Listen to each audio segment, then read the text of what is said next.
Hi cravers! Ito nga, nabudol nga ako nitong seaweeds na buy one take one. Kasi naman, ang mahal ng seaweeds dito na sa 100 plus. Tas isang pack lang. Ito, buy one take one. Tas sa isang pack, 3 sachets na yung laman niya. So, ayan, buy one take one pa siya. Nasa 97 pesos lang, guys. Imagine that. So, ayan, nagluto lang kami ng pansit canton na may itlog. And ayan, minukbang na namin and nilagay namin sa seaweed. So ayan, sobrang sarap ng kain namin. So, lagay ko na lang sa yellow basket. Thank you!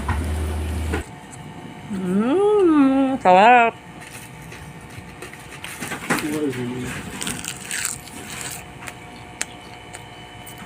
Tell me.